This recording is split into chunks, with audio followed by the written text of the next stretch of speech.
తిరుమలలో బ్రహ్మోత్సవాలు అంగరంగ వైభవంగా జరుగుతున్నాయి. ఈ బ్రహ్మోత్సవాల్లో అన్ని శాఖల అధికారులు సమన్వయంతో పనిచేస్తున్నారు. అందులో వైద్యుల పాత్ర చెప్పనవసరం లేదు. తెల్లవారుజామున 4 గంటల నుండి అర్ధరాత్రి 12 గంటల వరకు భక్తులకు వైద్య సేవలు అందిస్తూనే ఉన్నారు.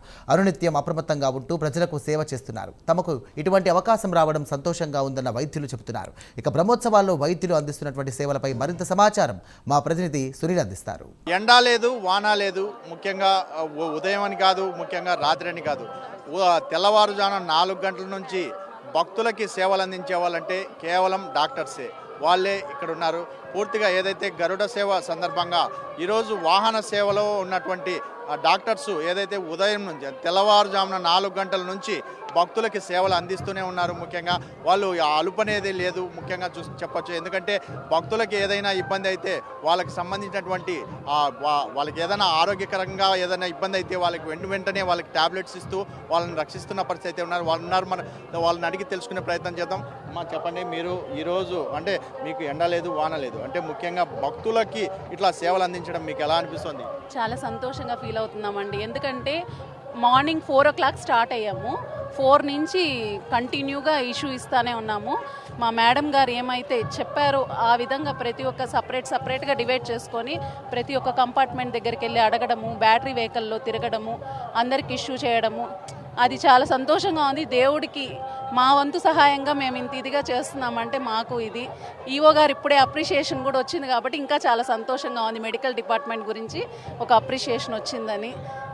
ముఖ్యంగా ఏదైతే మామూలుగా మీరు హాస్పిటల్స్లో ఇక్కడ తిరుమలలో ఉన్నటువంటి భక్తులకు ఏదైనా ఇబ్బంది అయితే చేస్తుంటారు, కానీ ఇటువంటి బ్రహ్మోత్సవాల్లో ఇలా మీకు ఇబ్బంది ఉన్నప్పటికీ మీరు ఇక్కడ ఇలా చేయడం ఎలా అనిపిస్తుంది? అంటే ఇది ఒక భాగ్యంగా ఫీల్ అవుతున్నాం సార్. ఎందుకంటే దేవుడిచ్చిన భాగ్యమే కదా సార్. అంటే మేము మామూలుగా హాస్పిటల్లో ఇచ్చేది సంవాట్ కొంతమందికే ట్యాబ్లెట్స్ ఇవ్వడం, కొంతమందినే ట్రీట్మెంట్ చేస్తాము. ఇక్కడ ఇన్ని వేల మందికి మా చేయకుండా ఇంత సేవలు చేయించుకుంటున్నటువంటి చాలా సంతోషం అండి. మా మేడం గారి ఆపర్చునిటీ మాకు ఇచ్చినందుకు మేము చాలా సంతోషపడుతున్నాము. ఇది మాత్రం సక్సెస్ఫుల్గా అయిపోయింది. మెడికల్ గురించి ఏ ఇబ్బంది రాకుండా సక్సెస్ఫుల్గా జరిగినందుకు మాకు హ్యాపీగా ఉంది. సార్ ఈవో గారి దగ్గర నుంచి అప్రిషియేషన్ వచ్చే కొద్దికి ఇంకా కొంచెం సంతోషంగా ఉందండి. ఓకే, మీరు చెప్పండి, మీకు ఎలా అనిపిస్తుంది? అంటే ఒక డాక్టర్స్గా మీరు అంటే ఇక్కడ ఇట్లా సేవలు అందించండి, భక్తులకి సేవలు అందించడం మీకు ఎలా అనిపిస్తుంది? ఓం నమో వెంకటేశాయ. ఈరోజు గరుడ సేవ ముఖ్యంగా లక్షలాది మంది భక్తులు ఎదురు చూసే ప్రీషియస్గా ఫీల్ అయ్యే సేవ అనమాట ఇది. దాంతో మన మెడికల్ టీం ఏదైతే ఉందో దాదాపు 20 నుంచి 45 మెంబర్స్ డాక్టర్స్, అలా కాకుండా సిమ్స్ నుంచి కావచ్చు, వేరే వాలంటరీగా వచ్చి వందలాది మంది doctors and team, staff nurse, MNOs ప్రతి ఒక్కరు కూడా బాగానే వర్క్ చేస్తూ ఉన్నారన్నమాట. ఇంతమంది కోఆర్డినేషన్ టీటీడీ వాళ్ళతో కావచ్చు, పోలీస్ కావచ్చు, ఇంటెలిజెన్స్తో కావచ్చు, సెక్యూరిటీ విజిలెన్స్ వాళ్ళతో కావచ్చు, వీళ్ళందరితో మనం కోఆర్డినేట్ చేసుకొని ముందుకు పోవాల్సి వస్తూ ఉందన్నమాట. కొన్ని ఇష్యూస్ ఉంటాయి, అన్నీ కవర్ చేసుకొని అందరినీ మనం కలుపుకోలతో ముందుకు పోతేనే మనకి సక్సెస్ అనేది కనబడుతుందన్నమాట. సో అందరి సైడ్ నుంచి మనకి మంచిగానే టేక్ కేర్ ఉందన్నమాట. దాంతోపాటు మనకి కోఆపరేషన్ కూడా చాలా బాగున్నాం. టీటీడీ సైడ్ నుంచి కూడా మెడిసిన్స్ అన్నీ అవైలబుల్ చేయడము, వెహికల్స్ ప్రొవైడ్ చేసి ఎవరైతే నీడ్ ఉందో అక్కడికే మమ్మల్ని పంపించి సర్వీస్ చేయడం చాలా గొప్పదన్నమాట.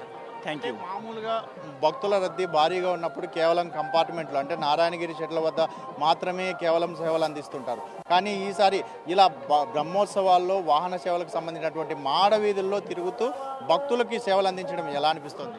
లాస్ట్ ఇయర్ కూడా ఇలాగే చేసామండి. ఒక వెహికల్ ఒకటి పెట్టలేదు, బట్ లాస్ట్ ఇయర్ ఏం చేసామంటే ప్రతి మాడ వీధి ఎండింగ్లో పెట్టాము అన్నమాట సెంటర్స్ అనేది. ఈసారి ఏం చేసినామంటే 4 మొబైల్ వెహికల్స్ పెట్టినాము అనమాట. ఇంకొకటి ఏంటంటే ఐసీయూ సెటప్ కూడా పెట్టినాం ఈసారి, మొబైల్ ఐసీయూ సెటప్ కూడా పెట్టినాం అనమాట ఈసారి. దాంతోపాటు అంబులెన్స్ అవైలబిలిటీ, ప్రతి పాయింట్ కూడా అంబులెన్స్ అవైలబిలిటీ కూడా పెట్టాం అనమాట. దాంతోపాటు నర్సుల్ని ప్రొక్యూర్ చేసుకోవడం కానీ, ఎంఎన్ఓలు ప్రొక్యూర్ చేసుకోవడం కానీ, ఆ అంబులెన్స్లో basic life sciences, trauma life sciences ఇవన్నీ కూడా ప్రొవైడ్ చేసుకొని మేనేజింగ్ చేసుకుంటాను అన్నమాట. థ్యాంక్ యూ అండి. ఇది ఇక్కడ పరిస్థితి ఏదైతే ఉదయం నుంచి అంటే తెల్లవారుజాము నుంచి పూర్తిగా భక్తులకి సేవలు అందించడం మాకు ఒక గొప్ప వరంగా భావిస్తున్నాం. ముఖ్యంగా ఏదైతే తెల్లవారుజాము నుంచి వందల కొద్దీ ఎవరికైనా ఇబ్బంది అయినా వాళ్ళందరికీ టాబ్లెట్స్ ఇవ్వడం కావచ్చు. ముఖ్యంగా వాళ్ళ ఆరోగ్య పరిస్థితులు ఏదైనా ఇబ్బంది అయితే వాళ్ళకి పూర్తిగా నయం చేయడానికి తీవ్రంగా ప్రయత్నించాము. ఎవరికి ఎటువంటి ఇబ్బందులు కాకుండా పూర్తిగా ఏదైతే పూర్తిగా సిద్ధమైపోయిందంటే ఏదైతే ఎవరికి ఇబ్బంది కాలేదని చెప్పేసి ఇక్కడ డాక్టర్లు అయితే తెలుపుతున్న పరిస్థితి అయితే ఇక్కడ కనపడుతుంది. కెమెరామెన్ నరసింహతో సునీల్, ప్రైమ్ 9 న్యూస్, తిరుమల నుండి.